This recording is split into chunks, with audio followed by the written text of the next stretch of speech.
ಏನ್ರಿ ಇವರು ಜಾತ್ರೆ ಅನ್ಕೊಂಬಿಡಿ 20 ವರ್ಷದಿಂದನೇ ಜಾತ್ರೆ ಮಾಡಿಬಿಟ್ರು ನಮ್ಮ ಬಾಸು. ವೀಡಿಯೋನ ಕೊನೆವರೆಗೂ ಸ್ಕಿಪ್ ಮಾಡಿದೆ ನೋಡ್ಕೊಂಬನ್ನಿ, ಹಂಗೆ ನಿಮಗೆ ಅರ್ಥ ಆಗುತ್ತೆ. ಹಲೋ ಗೈಸ್, ಶನಿವಾರದ ಬ್ಲಾಗ್ ಇದಾಗಿರುತ್ತೆ. ಸೊ ನಾನು ಬೆಳಗ್ಗೆ ಎದ್ದು ನಮ್ಮ ಗದ್ದೆ ಹತ್ರ ಒಂದು ವ್ಯೂಸ್ ಪಡೆಯೋಣ ಅಂತ ಬಂದೆ. ಅಲ್ಲಿ ನೋಡ್ರೆ ವೆದರ್ ಏನು ಹೇಳ್ತೀರ ರೀ, ನಮ್ಮ ಹಳ್ಳಿ ವೆದರು ಕಣ್ರಿ. ನಾನು ಒಬ್ಬನೇ ಯಾಕೆ ನೋಡ್ತೀನಿ, ನೀವು ನೋಡ್ಕೊಂಬನ್ರಿ. ಟೈಮ್ ಬಂದು 6:30 ಹೆಂಗೈತೆ ನೋಡ್ರಿ ವೆದರು. ಕಣ್ಣು ಕುಕ್ಕುವಂಥ ಮನರೋಮಾಂಚನವಾಗುವ ದೃಶ್ಯ. ಅಂದ್ಬಿಟ್ಟು ನಾ ಟೀ ಕೂಡ ಒಂದು ಸರ್ಕಲ್ ಬಂದೆ. ಅಲ್ಲಿ ನೋಡ್ರಿ ಯಾವುದೋ ದೊಡ್ಡ ಗಾಡಿ ತಂದ್ಬಿಟ್ಟು ಕಟಿಂಗೇ ಮಾಡೋಕ್ಕೈತಲ್ಲ ಅವ್ನ ಕೈ. ಅಷ್ಟು ಲಂತ್ ಗಾಡಿ ತಂದ್ಬಿಟ್ಟು ನಮ್ಮ ಸರ್ಕಲ್ಲಿ ಪಾಪ ಪರದಾಡ್ಬಿಟ್ನ. ಈ ಥರ ಗಾಡಿಗಳು ಹೋಗ್ಬೇಕು ಅಂದರೆ ಡಬಲ್ ರೋಡೇ ಬೇಕು. ಸರಿ ಅಂದ್ಬಿಟ್ಟು ನಾನು ಫ್ರೆಶ್ ಅಪ್ ಆಗಿ ಒಂದು ಟೀ ಕುಡೋಣ ಅಂದ್ಬಿಟ್ಟು ಟೀ ಕುಡಿದ್ಬಿಟ್ಟು, ಸೊ ನಾನು ಸ್ವಲ್ಪ ಕಿರ್ಗಾಲ್ಗೆ ಹೋಗಿತ್ತು, ಸ್ವಲ್ಪ ಐಟಮ್ ತರಬೇಕಿತ್ತು ಅಂದ್ಬಿಟ್ಟು ನನ್ನ ಫ್ರೆಂಡ್ ಕರ್ಕೊಂಡು ಹೊರಟೆ. ಸೊ ಅಲ್ಲಿ ನೋಡಿದ್ರೆ ಹೋಗ್ತಾ ರೋಡು ಇಬ್ನಿ.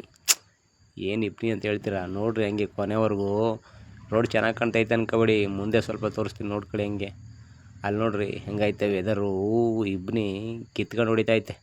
ಅಯ್ಯೋ ಸರಿ ಬಿಡಪ್ಪ ಅಂದ್ಬಿಟ್ಟು ನಮ್ಮ ಆಕಾಶ್ ಮೂವಿ ರಿಲೀಸ್ ಆಗಿತ್ತಲ್ಲ, ಅದ್ರ ಕ್ರೇಜ್ ಏನ್ರಿ ಯಪ್ಪ. ನಮ್ಮ ಮೈಸೂರಲ್ಲಂತೂ ಗಾಯತ್ರಿ ಥಿಯೇಟರ್ ಅಂತೂ ಬೆಂಕಿ ಕಣ್ರಿ. ಏನು ಹೇಳ್ತೀರ ನಮ್ಮ ಬಾಸ್ತು, ನೋಡ್ಕೊಂಬನ್ನಿ ಹಂಗೆ ವಿಡಿಯೋ ನೀವೇ.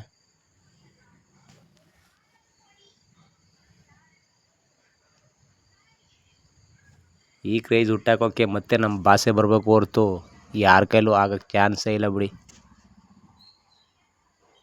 ಸರಿ, ಅದನ್ನು ಮುಗಿಸ್ಕೊಂಡು ನಾನು ಫ್ರೆಶ್ ಅಪ್ ಆಗಿ ಸ್ನಾನ ಮಾಡಿದೆ. ಸೊ ಶನಿವಾರ ಆಗೋದ್ರಿಂದ ನಮ್ಮ ಹನುಮಂತರಾಯನಿಗೆ ಪೂಜೆ ಮಾಡಬೇಕಿತ್ತು. ಸೊ ಟೈಮ್ ಬಂದು 9:30.